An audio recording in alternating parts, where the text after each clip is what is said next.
Hello, and welcome to Monumental, where we sit down with entrepreneurs, leaders, visionaries, and big thinkers making monumental change. Here's your host, Evan Holiday.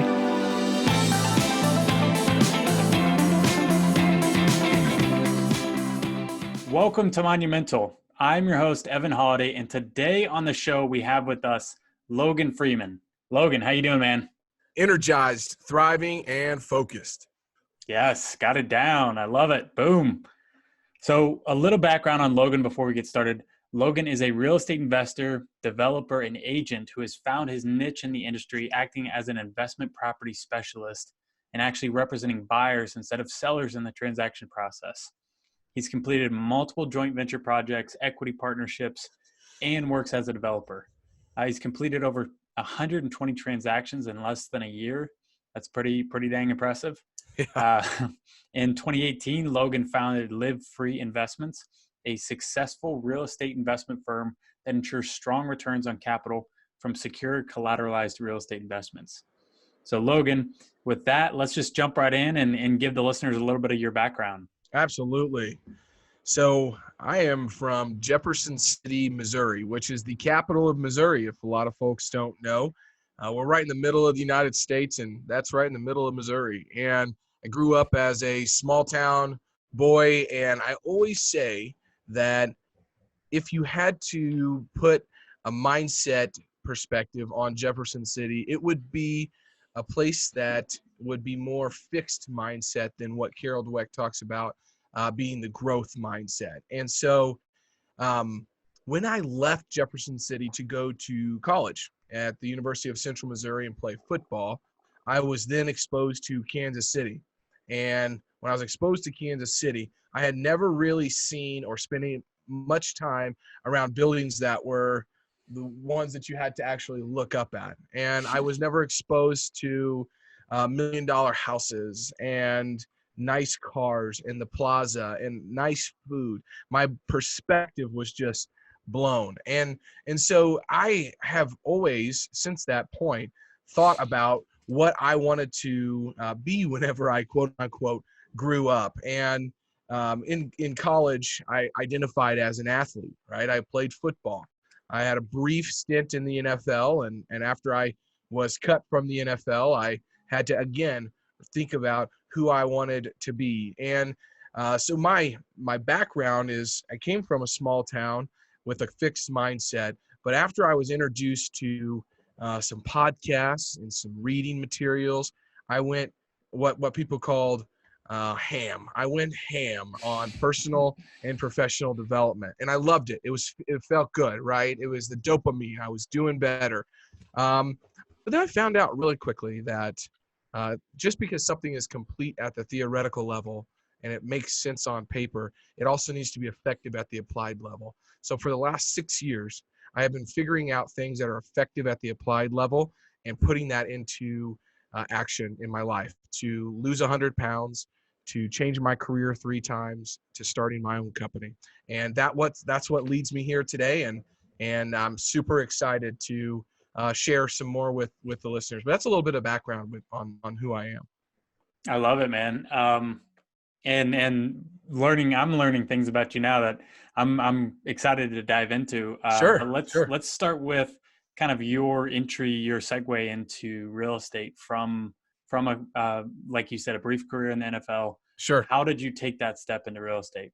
Well, I knew when I moved to Kansas City full time, when I was cut from the NFL, I went back and I finished my master's degree. I knew I didn't want to rent. I just always had an issue in college, just throwing $600-700, which at the time it still was a lot of money. And I said, when I moved to Kansas City, I'm going to buy. And at that same time, I lost my father to drugs and alcohol. And when that happened, there was a small amount of money that was set aside for me that I wasn't aware of. And since I was 14 years old, I had a Roth IRA, and I was putting money away. But I figured there must have been something better that I could do. And this small amount of money was $10,000 or $15,000. I can't remember. So I started researching, and that's when I found the little purple book of Rich Dad, Poor Dad. And I started to think a little bit differently. And so that's when I bought a fixer-upper in Kansas City. And to my credit, to my, I guess, benefit, you could not go wrong at the time if you bought in a decent area. So, I mean, I was buying houses, living in them for 2 years, having a roommate pay the mortgage, and then I would sell them. And I did that a few times, and I made some money, and it was great. And then I learned that I picked up a book called The Millionaire's Real Estate Investor, and I think that book is right there from Gary Keller, who wrote The One Thing and The Millionaire Real Estate Agent, all of those books. And I learned that I need to start holding property. And I was like, oh, that's interesting. Well, life got busy. I found a wife. I found a more demanding career. And I stopped doing real estate. I always owned a personal residence, but never really did any more live-in flips or buy and holds. And so 2 years ago is when my full, I would say, capacity started in real estate. I was fired from my, what I would call super comfortable six-figure director of sales position here in Kansas City. And that next day, on the way home, my wife emailed me and she said, hey, I started your LLC for you. And I had her support from day one. And so that is when I started. Powerful. Yeah, I got a great partner in this life, and I'm so blessed to have that. But she really pushed me to not just accept another position somewhere, but to start something on my own. And so I didn't go full time at the time. I went into real estate. I got licensed, and I was the head of acquisitions for a $50 million fund. On top of that, I got the Inc. 5000's fastest growing companies, and I called every single one of them. And I landed 3 full-time sales consultant positions. And that could be from flying to their conference, standing at their booth, pitching their product, helping to build CRM systems, and cold calling for them. I was doing that, and I was also doing over 10 or 12 transactions a month on small multifamily and single family homes, all for an investment firm. And so I had 2 full-time jobs again. 6 months down that road, my wife said, hey, Logan, wow, like great job, man. You've done some really cool stuff, but you should probably focus on one of them. And I always touted reading, all of these books. And The One Thing is one that I read all the time, but I wasn't practicing what I was preaching. And she said, hey, that book that you always talk about and you always tell people about to read, why don't you do that? And I still remember the day. And the next day I called those clients. I said, hey, I really appreciate the work that we've done, but I am going to exit this. I'm going to finish up your projects. I'm going to refer you to some other folks that can probably help you better than I can. And I'm going to go focus on real estate. Those next 6 months I continued, and I just dove head first. I ended up filling this investment firm's pipeline. We did 225 transactions with them. And when we did those transactions, we did the BRRRR methodology from Bigger Pockets. So everybody's familiar with that. Well, if they're not, it's just buy, renovate, refinance, and rent and repeat, right? I might have messed a couple of those up, but it's in that somewhere in that order. And I sat down with the sponsors of that fund and I said, hey guys, I know you're doing well and I'm sure you have a lot of capital, but did you really have $50 million to buy those projects? They said, no, it was a syndication. That was the first time I had heard that word. And that was the last time I did a single family home. And so I hired Michael Blanc to be a mentor of mine. I started flying around the country and going to all of the events, and I poured into, like Darren Hardy talks about, I took a percentage of my income, which had skyrocketed at that point, and I put it into personal and professional development. So I went to the Secrets of Successful Syndications event. I went to Sumrock's event. I went all these events, and I came back and I said, okay, I'm going to do commercial multifamily brokerage. That was a year ago. I since then have completed about 6 projects on the acquisition side, and I've brokered close to $65 million in real estate since then. So that's what has led me into where I am now and how I got into real estate. Man, I love it. You really took the whole massive action thing and lived that to a T. Yeah. Well, one of the books that I read on a quarterly basis is the 10X Rule by Grant Cardone. And I think I might have heard you say something about the 10X Growth Con. And I don't know if that's Grant's event or not, but yeah, it is. Yeah. So That's a book that I took. Now, last year was a year of taking massive action. I would not say it was strategic action, Evan. And so if I could tell your listeners one thing, massive action is great to get started. It's even better when you take strategic massive action. And so that has been my focus for the last 5 months, is getting really clear and strategic about what I'm actually doing. Man, I love it. So walk us through what that strategic action looks like for you right now. Well, as I have 2 revenue cycles in my business, and the first one is helping out-of-state clients purchase real estate actively. So as a real estate broker, I'm able to source projects for them, but I go a lot deeper into the process. I try to learn what they're trying to accomplish. I try to then direct them to an asset class that might help, and then I put their full team in place, from property managers to lenders to attorneys to CPAs. I open my network up to these folks so they can get started.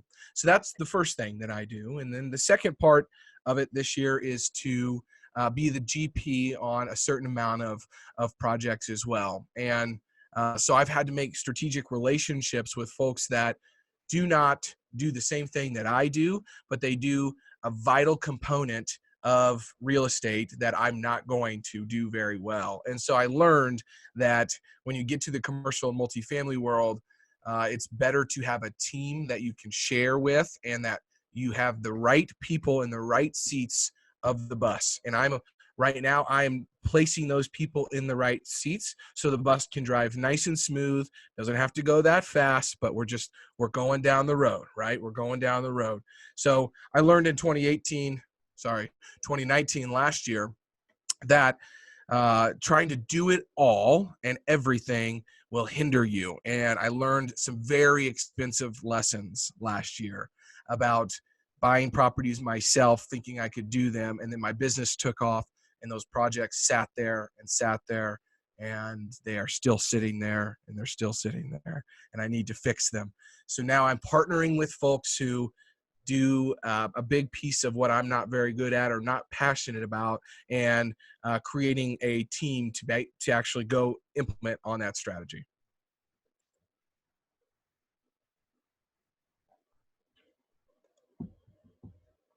Hey, Evan, I think I lost you. Oh, sorry. I can hear you now. Yep. So it sounds like you're diving right into the deep end of multifamily investing, and multifamily syndication, and building out that team of players, both, team players like, your CPA, your attorney, your brokers, but then also building out your team of other multifamily partners in the deal that are either, you guys are sourcing the deal, you're raising the capital, you're doing the due diligence, you're helping close, you're asset managing. And you're right, there's so many different positions that could be filled. So what has been, I guess, what have you found has been your kind of zone of genius, or where have you been able to find the most value that you can add to others? Yeah, I would say that, I'm a big proponent of Strength Finders, which is a simple test and a book. I've got like four copies over here that I hand out to people when they come over. But it's simply a test that tells you what your talents are, and if you are able to develop those talents, they turn into your strengths. And at that point, I realized whenever I got into real estate, I was not working in those strengths. And so my strength is taking a lot of action, staying very disciplined and focused, but it's not necessarily on the operations of the actual business in itself. I like to talk to folks. I like to get excited, and I like to help people realize that they can do more than what they're doing right now. And so my unique ability is to find projects and then to fund those projects. And so I'm on the capital raising side of the business, and I'm on the finding the deals side of the business. When it comes to working with tax incentives and lawyers and documents and operations and property management and asset management, that is not my strong suit. And so I've partnered with folks that do enjoy that and find a lot of value in doing that. And I'm solving a big problem for them, which is to go find actual capital to put in their projects. And so that's kind of where I operate in right now on that side of the business. I love it. So how are you going about finding your capital? Okay, so a few different reasons, or I guess a few different routes, and we have what we call equity buckets. So the first big equity bucket that I'm continuing to try to develop is just talking with folks that maybe have not invested in real estate before, but have a lot of capital that need to go into real estate. And the way that I'm doing that is through podcast, through digital marketing and social media strategy. And it is through being out there in Kansas City and being seen. I will tell you, out of all of the projects that I have put together, I only have one investor from Kansas City that I met at church. Wow. And so I have found a way to connect with a lot of tech entrepreneurs and a lot of software engineers that work at some of the big companies out on the West Coast. And then also we have developed strategic relationships with a few of the larger crowdfunding websites that meet our models. Each one of those companies has a specific model that they want to bring to their investors. And so I spent a lot of time last year developing relationships with all of those. And we found one that we are now working with on a specific type of equity. Thankfully, in Kansas City, I just came from a lunch meeting. I have found a few guys who have been syndicating real estate for 15 or 16 years through family and friends networks. They're much older than you and I. They have gray hair, and their number one goal is capital preservation. And I think that's a really important note to talk to folks about, because when I got into this, I said, man, I bet it's all about cash flow, like high cash flows and big returns. And that's not the case. It might be the case for some folks, but for the vast majority out there, it's don't lose my money.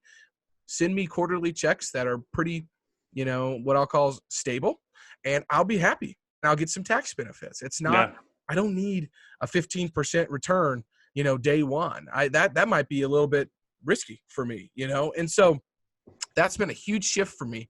But I've been able to infiltrate a few networks of guys that have been putting deals together for a long time in Kansas City that have a great equity bucket because they have relationships with all of these guys. And I've been able to solve a problem for them. So it's a few different ways. I've got my own platform. I've got some crowdfunding going on. And then I've got other strategic relationships with operators here in Kansas City that have great equity networks that I'm just bringing projects to. A little bit of everything. Yeah. And I like how you called it, you have your equity buckets. Yeah. You have yourself aligned with tech entrepreneurs, with crowdfunding platforms, which is interesting. I have not ventured into the crowdfunding platform, scene as far as raising for our deals, but right. That's a very viable option. We had one of the CEOs of CrowdStreet on recently. Oh, cool. And it was just interesting to hear how you're taking that same approach for your projects and being able to crowdsource that. And then also, like you said, on the local level, like networking, going to lunches, meeting people on the local level, learning from others that are a few steps ahead of you. That you're exactly right too on the capital preservation. Like there's certain stages of equity. Typically the younger you are, the more aggressive you can be with your equity. But usually you may have less of it. So you want to grow it. Right. But as you get older, you're like, hey, I want to hold on to this. I want to pass it on to my family. I want to just get a stable income out of it.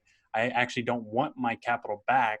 Yep. I just want to make sure it stays. That's right. It's been a big mental shift for me to realize that different people are looking for different things. So to try to meet them where they are is extremely, extremely important.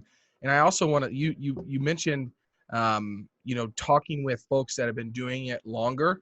I think in this industry, sometimes even if you're in a local market and you're trying to accomplish what other people are doing, you might think that there's not a way to work together. I have broken that barrier down, and I have said, hey, yeah, I'm a real estate broker. I put projects together, but we can collaborate in these certain ways. And once you develop enough trust and relationship with them, you'd be surprised of what doors get opened, because together everybody can achieve more.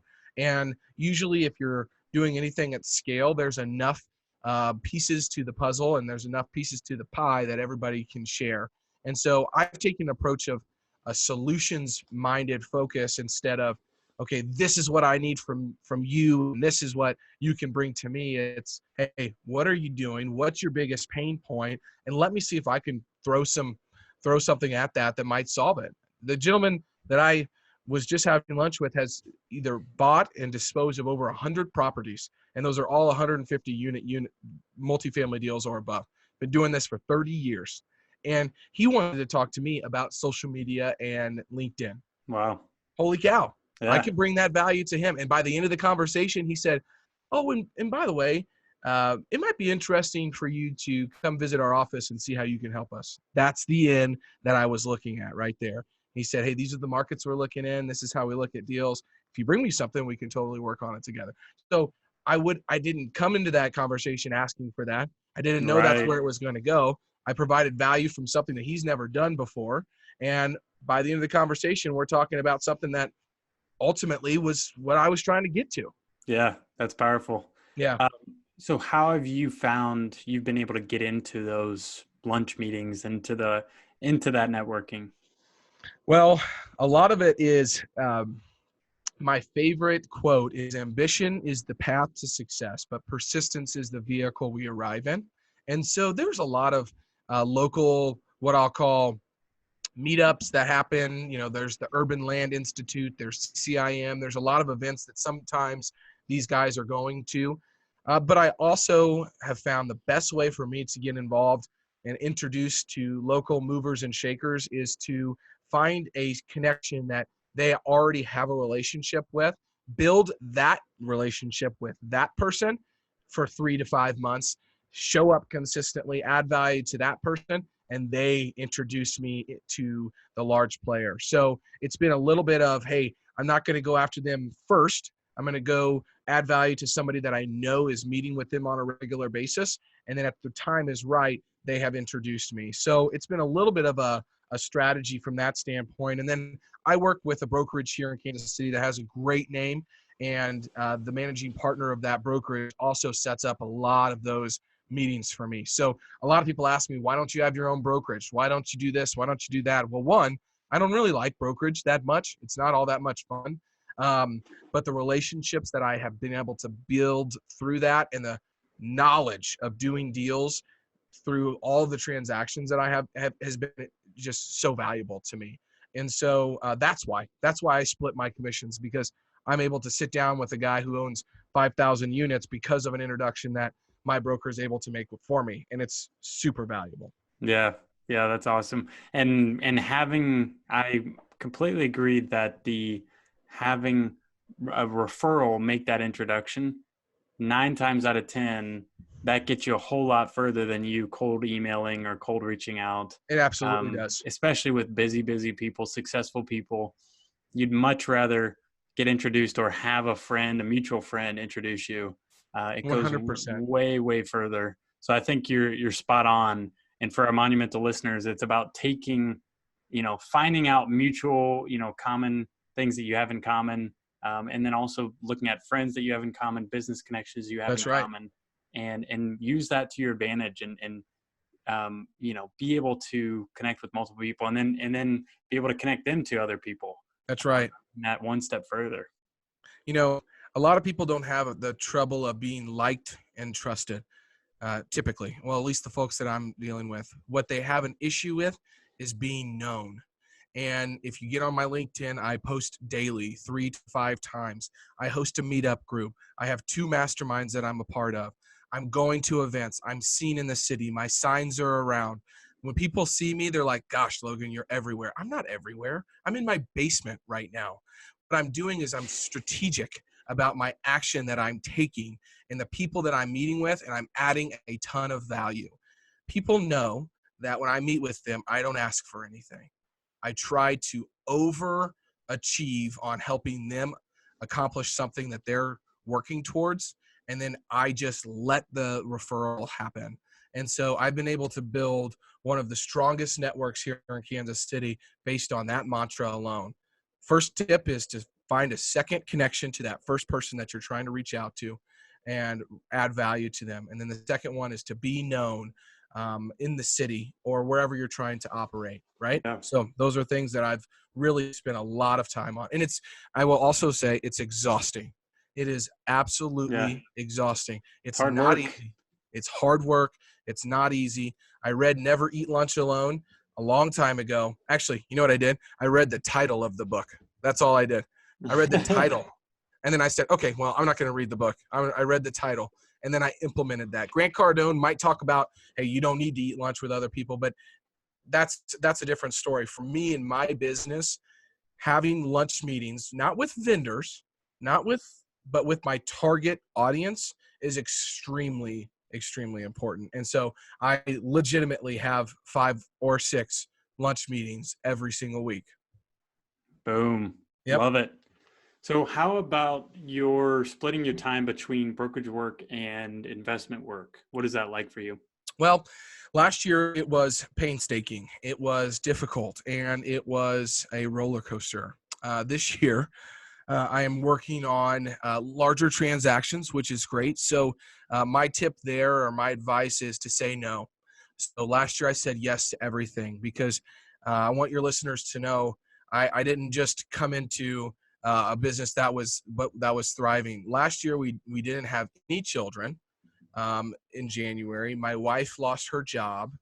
We lost health insurance. We had a baby in February, and I hadn't made money for the first 3 months of last year.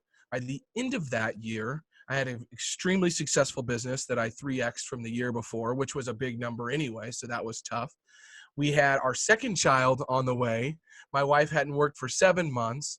So it's very I need to say that it's not something that just happened overnight, and I work intentionally every single day to make sure that I am building something.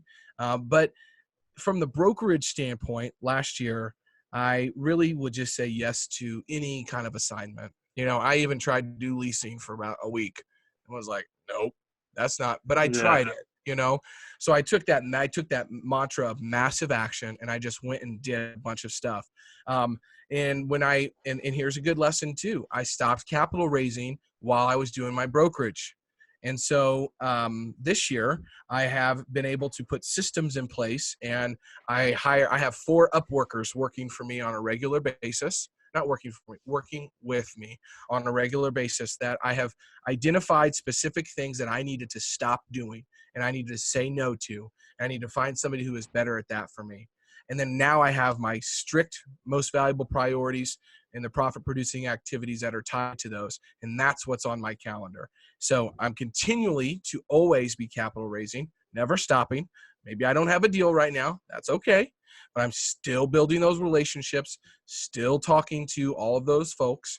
And I know that if a transaction is below a certain threshold for me, I'm going to pass that on to a junior broker, and I'm going to work on. And I say junior. I've only been doing this for 2 years, but for some reason I'm the top guy, and I'm like, no, I'm not a top guy. I'm still learning, but I help fuel a lot of really great brokers that are getting their start, and I either coach them through the process or I let them run with it with our managing broker, and I bring a lot of business in and just pass that off. It was very difficult to say no to direct dollars, but I realized after I put a dollar amount on my time last year, I looked at all my transactions, I looked at all my time.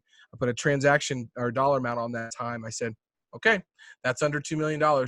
I can't work on that. That's got to be somebody else's. Okay, that's not profit producing activity.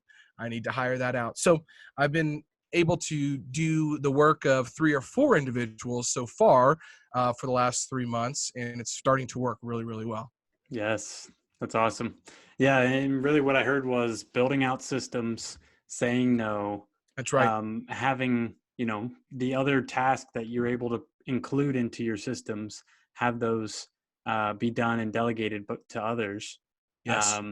And really focus and get clear and know where your profit producing time is best spent. That's right. And getting conscious on that. That's right. Absolutely. I love it. So you mentioned right before you jumped on that you were at a meetup. Were you hosting the meetup? I was, yes. Okay. I have a Awesome. meetup here. Yep. So at your meetup, you were talking about how you were going into goal setting. Let's dive into that. Okay. So it's that time of year, right, where everybody is looking to set goals and or you can call it a New Year's resolution, or maybe you call it priorities. You can call it whatever you would like.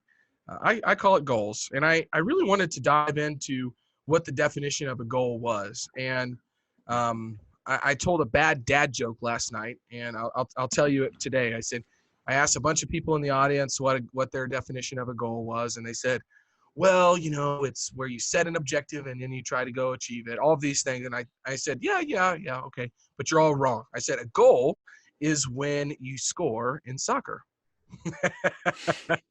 See, wow. Bad dad joke, right? Yeah. But I find that stuff hilarious. I'm a big cheese ball. So the best definition, though, is another definition is the object of a person's ambition or effort. And so I really like that definition of it. Napoleon Hill also has a great definition of a goal is a dream with a timeline, right? A goal is simply a dream with a deadline. And so that's great. And I really enjoyed that. But I wanted to ask people or find out what the reasons were that people don't stick to their goals. We've all heard the stat about 80% of the United States who set a New Year's resolution has failed by mid-February, right? Well, why? Why do they do that? Well, the first reason, in my opinion, is lack of clarity. Lack of clarity on your goals, but on the reasons why you're trying to accomplish those goals. And then the second is no system for accountability. And so Dwight D. Eisenhower also talked about, planning is, what was his quote? His quote was, plans are worthless, but planning is everything. And I love that because your plan that you set probably isn't the right plan, but it is a plan. And the process of strategically thinking through that plan is what actually the value is in. So I really liked that. And I have found a way to create goals that actually stick. And this is from Peter Voogd. This is from James Clear with Atomic Habits. Mm-hmm. This is from Darren Hardy. And this is from Brendan Burchard. And another guy, Olaniyi Shobo, who has the Sports Motivation Podcast. I've combined all of their systems into one. And what I found was clear on a lot of them is they all had a mission statement that is in tune with your values, that your values are then backed up with strong reasons, and those reasons are paired with strategic behaviors and habits. And that in lies the way that you actually achieve goals. And so my system is simply to create a mission statement. What if you accomplished one thing this year, what would that be? And then you talk through, okay, what are the values that I have as a person? Mine are my faith, my family, and my fitness, and fitness is so high on there because it is said that when you have your fitness, you have 1,000 dreams and 1,000 goals. But when you don't have your fitness or your health, you only have one. And it's to have your fitness and your health. Yeah, so exactly. Those are my three values, and the characteristics of the values that I'm living out this year are patience and humility. And I want to mention patience because I went through, and I start setting goals and a plan, by the way, Evan, in October, not January. I started in October because it's a long process for me because I go through a lot of different questions and a lot of different systems. And I liken it to having a blank canvas, like a painter starts with a blank canvas. And as you're going through these different planning sessions, the paint starts to be thrown up on the picture. And by the end of it, you have a clear picture of what you're trying to accomplish. So, it also starts with that mission statement. And then it also has my values, because if you don't operate in your values, I learned this from Hal Elrod 2 weeks ago. If you don't operate in your values, you're going to create anxiety for yourself. So if you say that you're an honest person, you're authentic, you're disciplined, and all of these things, and you actually don't operate in those, you're going to have some issues. And I think that that's where people fall off as well. And then you ask yourself, why am I trying to accomplish this goal? So you have super strong reasons, and then you break those reasons down into the actual behaviors and the habits that you have to create. And so I have quarterly goals that I look at, and I have a PDF that I'd be happy to share with your folks to go through all of this, because I've created all these resources. And then I put that quarterly goal statement and plan on. I have 3 computers because I have all these offices, and so I have it on my background on each one. And then I also have that. So that's my quarterly goal. And then every single day I use the Brendan Burchard's high performance productivity planner here. I tie my daily goals to my monthly goals that are in here. And then my monthly goals are tied to my quarterly goals, which is tied to my vision statement, which is right in here on the front of this journal.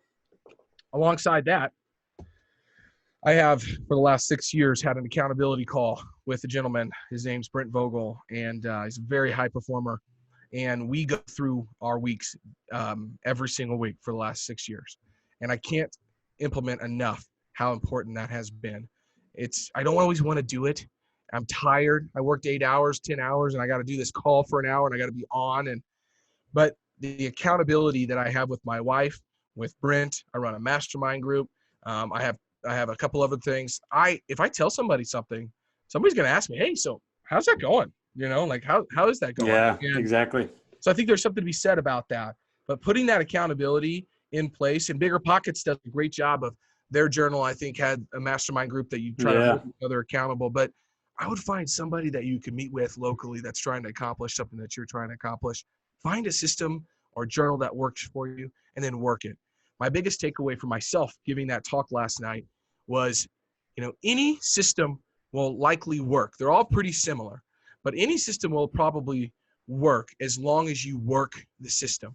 And that's the hardest part about this, is finding a way to actually do what you're trying to do on a regular basis. And that's why I'm so passionate about the different journals and ways that I think about what I'm trying to accomplish and who I have holding me accountable, because it's great to write stuff down, but if you actually don't do it, it's not going to get you anywhere. And so my last thing to talk about goals would say, don't sell yourself short. Like the last 2 years, I put a goal for the business, and dag nabbit if I didn't hit it directly. And don't get me wrong, it was great that I did. Yeah. But I look back for the last 24 months and I'm like, what if I would have taken Grant's advice and actually 10x that?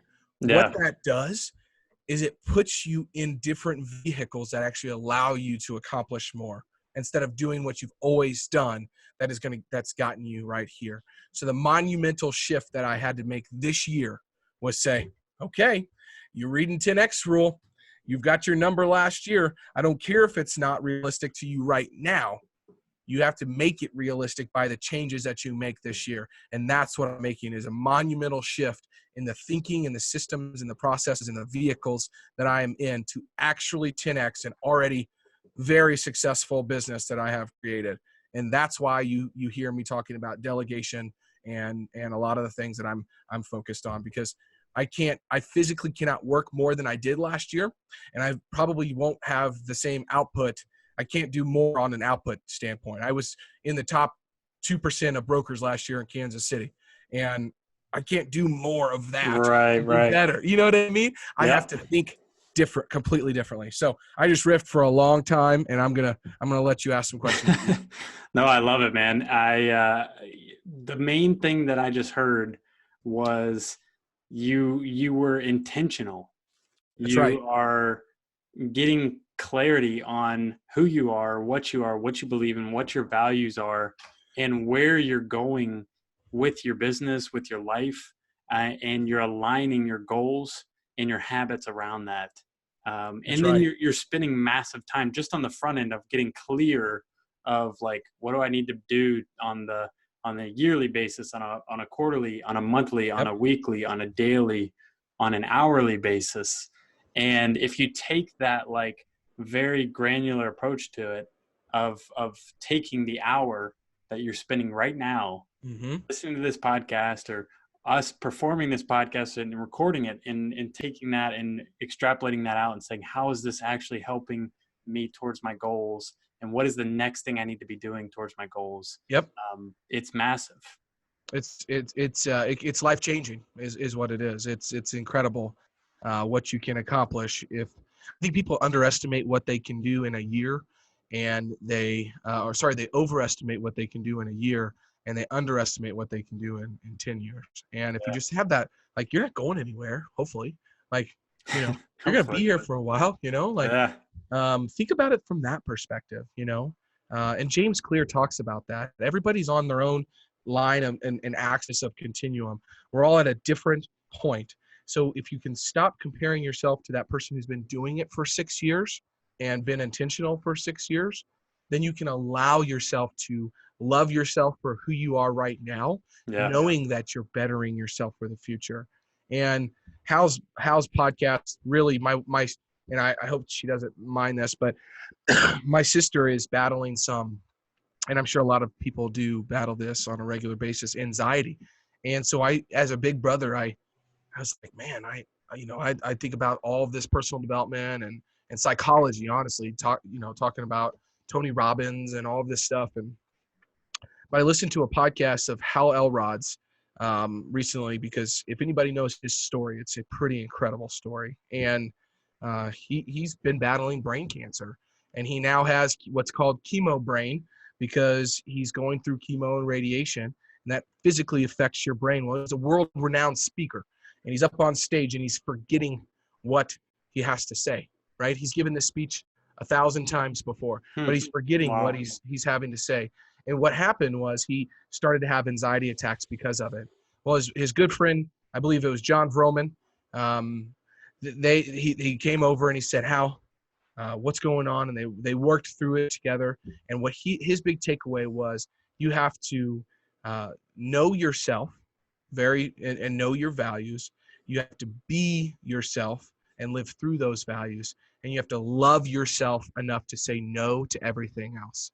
And that I shared with my little sister, who is, I'm going to get teary just talking about her, is going through some serious things right now. And she said that she's watched or listened to that podcast for those 3 reasons for the last 7 days, and it's really helping her. So that I implemented that into my life as well, is knowing yourself, being yourself, and loving yourself about who you are right now, and being okay with that. That's super important. That's powerful, man. I appreciate you sharing that. Well, I feel like we could keep going on and on, Logan. Yeah. But let's jump into our monumental questions. Let's do it. What does success mean to you? Success means to me is, I love John Wooden's definition, which is the self-satisfaction of knowing that you did the best of what you are capable of doing. But to me, in my life right now, it's all about freedom. Freedom of the choices that I want to make. Nobody has their thumb on what I'm doing, and to live as the best version of myself every single day. Boom. That's awesome. What about daily habits or morning rituals? Well, I read Jocko Willink's book, Extreme Ownership, a long time ago. And I made a vow after I read that book to beat him up every single day. And he gets up at 4:30, and I, on average, last year got up at 3:45 in the morning. So I start my days with scripture and silence. So my faith is extremely important to me. And then I do my journal. So my Brendan Burchard journal, which includes scribing. It includes affirmations, visualization, and then planning. And then I have my exercise. So I exercise every single day. I got my smartwatch on that tracks my steps, so I'm trying to get my 9,000 steps in there. For all of you guys doing 10, hey, I need some tips on how to get some more steps. I've got a treadmill right there. I've got a treadmill at my desk at my other office, but it's exercise. And then, the last thing is just helping my own wife and daughter get started off on the right basis. So from 4 to 6:30, that's typically what I'm doing. And that time goes by really fast. Yeah. I love it. What time do you go to bed usually to wake up that early? Between 8:30 and 9:30. I have a non-negotiable this year of getting 7 hours of sleep, and I could go off on sleep right now too and go on a riff on that. But last year I got on average less than 6 hours of sleep a day. And there's some really great studies that say if you can get 7, your output's going to be a lot better. So I'm really focused on getting 7 hours of sleep. Awesome. Finally, what about favorite book or book you're currently reading? Well, I mentioned the 10X rule. I read that book quarterly, and I listen to that that's book. Great. Yeah. So just reading it, you will not get the same juice as if you listen to him actually read it. Grant reading it, right? Oh my gosh, it's so good. He like literally growls while he's listening. Yeah. He's like, it's hilarious. It just gets me. But that's who he is. You know, I mean, that's who he is. He's made monumental shifts in his own life and is doing incredible things. Exactly. But I would say the book that I am really focused on right now is Brokers Who Dominate by Rod Santomassimo. And so it's a pretty specific book to commercial real estate brokers. But that's kind of the one that I'm reading and implementing because it's so fresh right now on how to get the brokerage business going this year. Yeah, that's awesome, man. Well, I wrote down all the books you recommended. Awesome. And there's probably a list of like 10 or 12 books from this episode. So I appreciate you for interwinding that into the episode today. You bet. Yeah. I love reading. I wish I had more time for it. Yeah. That's an excuse, I know, but I literally read while I'm walking on a treadmill. So, I mean, it's not that safe. I do not recommend it. I have fallen off of that treadmill right there in my own try basement this at home twice. So I've even held my own baby while I was walking. My wife didn't like that. Yeah. Well, Logan, I feel like we could keep going and going. I really appreciate the value that you brought today to our listeners. You seem to just have this massive action plan and strategic massive action plan that we talked about today. You have it down, and hopefully our listeners take some of that and implement that immediately into what they're doing. Absolutely. So I appreciate you today for being here. And how can our Monumental listeners reach out to you or get in touch with you? My LinkedIn is probably the best, and that's just Logan Freeman. You'll see me. I'm a big Native American looking guy that's on there. And if they want to go to my website, it's LiveFreeInvestments.com. Yeah, I love it. Guys, if you enjoyed today's episode with Logan, make sure to share it on social media, share it on LinkedIn. Logan's super active there. And tag Logan, tag myself. Let us know you're listening. Let us know you enjoyed it. What did you take away from this episode? Are you implementing the massive action goal setting that Logan and I talked about today? And also as well, if you enjoyed today's episode, make sure to subscribe, rate, and review Monumental on iTunes or wherever you're listening to the podcast today. And guys, with that, have a monumental day.